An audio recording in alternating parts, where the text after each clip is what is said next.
والصلاة والسلام على سيد الأنبياء والمرسلين وعلى آله وأصحابه ومن تبعهم ودعا بدعوتهم إلى يوم الدين. أما بعد، أعوذ بالله من الشيطان الرجيم. بسم الله الرحمن الرحيم.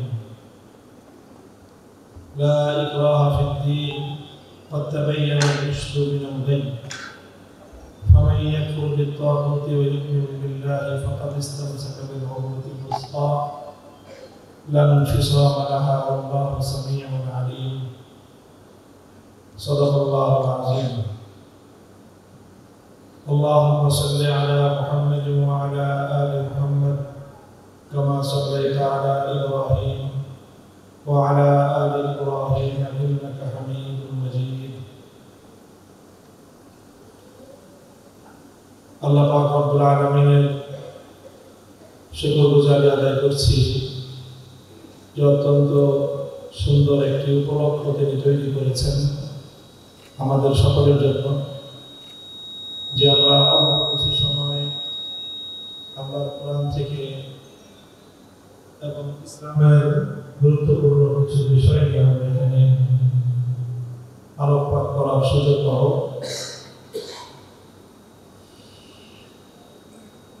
এই আদ্দিন সাকিনা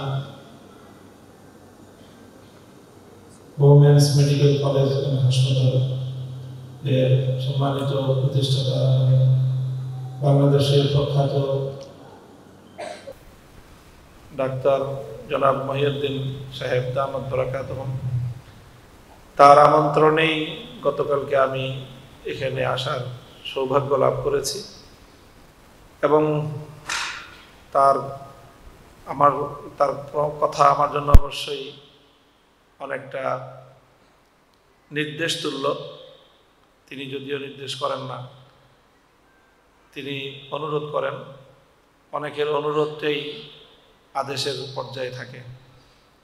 তো সেই উপলক্ষে আজকে আপনাদের এখানে টিচার্সদের সাথে, স্টুডেন্টসদের সাথে আমার আজকের এই পর্বে আমরা আলোচনা করার সুযোগ পাচ্ছি।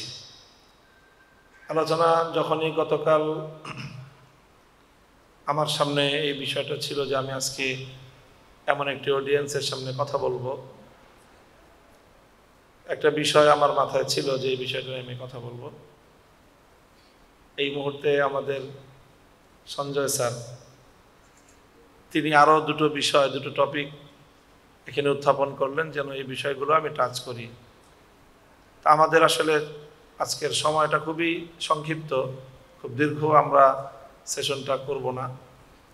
আমি চেষ্টা করব সবগুলো বিষয় মৌলিক এবং বেসিক কিছু কথা যেন আপনাদের সামনে আমি তুলে ধরতে পারি। আপনারা সকলে আমার জন্য দোয়া করতে থাকুন যেন আমার মুখ দিয়ে আল্লাহ রাব্বুল আলামিন এমন কিছু কথা বের করে আনেন যেই কথাগুলো আমি আলোচক এবং আপনারা শ্রোতা আমাদের সকলের জন্যই উপকারী হয়। এই প্রসঙ্গে প্রথমে একটা কথা বলে রাখি যে হাদিসের আলোকে রাসূল সাল্লাল্লাহু আলাইহি ওয়াসাল্লামের অনেকগুলো হাদিস থেকে কথা বোঝা যায় যে শ্রোতাদের যে মনোযোগ এবং শ্রোতাদের যে আগ্রহ এবং তাদের হৃদয়ের যে আকুতি, এই সবগুলোই অনেক ক্ষেত্রে আল্লাহ রাব্বুল আলামিন যিনি আলোচক তার কথার মধ্যে, তার ভাষার মধ্যে শ্রোতাদের অন্তরের বিষয়টা এর রিফ্লেকশন ঘটে, এর একটা প্রতিচ্ছবি হয়। অনেকগুলো বর্ণনা এমন পাওয়া যায় বিস্ময়কর মনে হয় স্বাভাবিকভাবে। আমি জানি না আপনাদের মেডিকেল সায়েন্সে এর কী ধরনের ব্যাখ্যা আছে। একদিন একজন সাহাবী নামাজ চলছে জামাতের সাথে, রাসূল সাল্লাল্লাহু আলাইহি ওয়াসাল্লাম ইমামতি করছেন। নামাজ যখন শেষ হয়ে গেল, নামাজ শেষ হওয়ার পরে আল্লাহর নবী বললেন, এই নামাজের মধ্যে একজন সাহাবী তিনি একটু দেরি করে জামাতে এসেছেন, যেটা আমরা অনেক সময় দেরি হয়, জামাত শুরু হয়ে গিয়েছে, এর বেশ কিছুক্ষণ পরে আমরা এসে অনেকে জামাতে শরীক হই। তো তিনি তাড়াহুড়া করতে গিয়ে ভালো করে উযু করেননি, তাহারাতটা অর্জন করার ক্ষেত্রে, পবিত্রতা অর্জন করার ক্ষেত্রে একটু তাড়াহুড়া হলে যেটা হয়, একটু ত্রুটি থেকে গেছে। তো রাসূল সাল্লাল্লাহু আলাইহি ওয়াসাল্লাম সালাম ফিরিয়ে নামাজ শেষে তিনি সকলকে লক্ষ্য করে বললেন, মা বালু আকওয়ামিন, আমাদের মধ্যে কিছু লোকের এমন একটা অবস্থা হয়ে গেল যে তারা সালাত আদায় করতে শুরু করে দেয়, অথচ তার পূর্বে তাহারাত এবং পবিত্রতা অর্জন করার ক্ষেত্রে পরিপূর্ণ সজাগ এবং সতর্ক থাকে না। ইন্নামা ইউলাব্বিসু আলাইনাল কুরআন উলাইক, এরপরের যে কথাটা, যে ওই মুসল্লির পবিত্রতা অর্জনের ক্ষেত্রের যে ত্রুটি, তার একটা রিফ্লেকশন আমার উপরে হয়, এবং যার কারণে আমি কোরআন তেলাওয়াত ভালো করে করতে পারি না।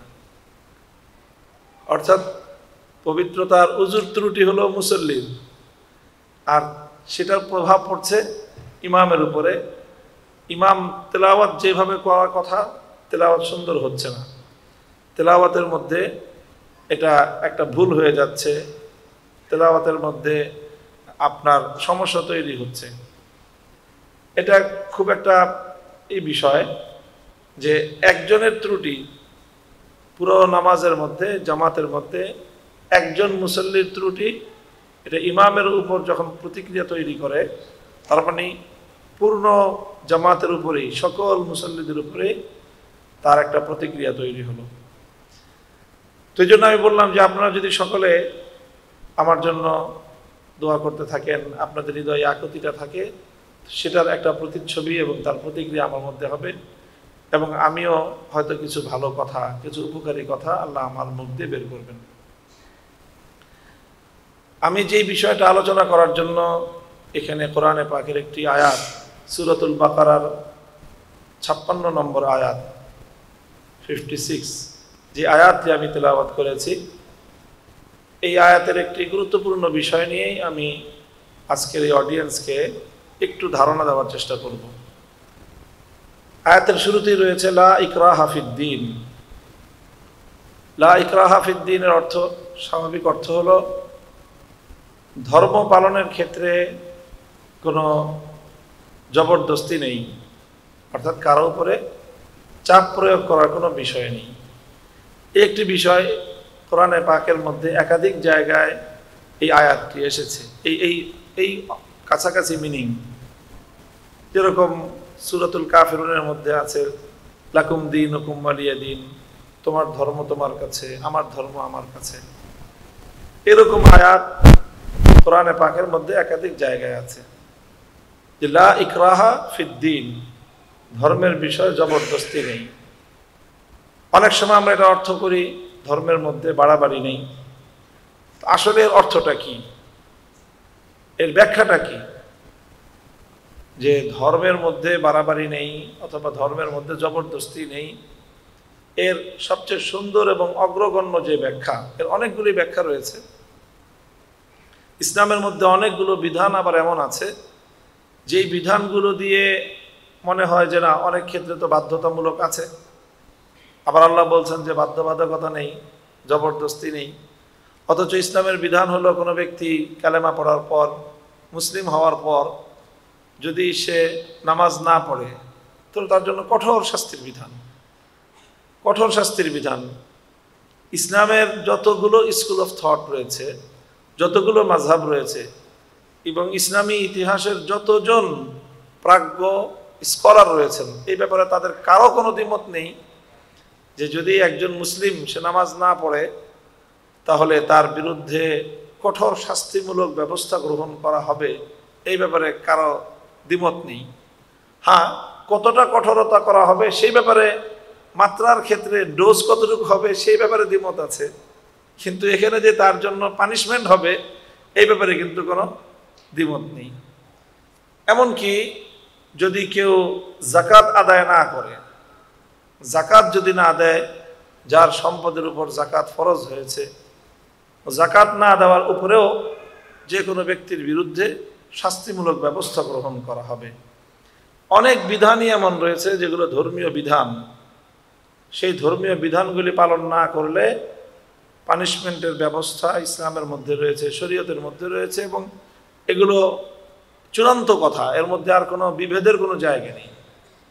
তাহলে লা ইকরাহা ফিদ্দিন, এখানে যে বলা হচ্ছে যে ধর্ম পালনে কোনো জবরদস্তি নেই, এটার কি অর্থ?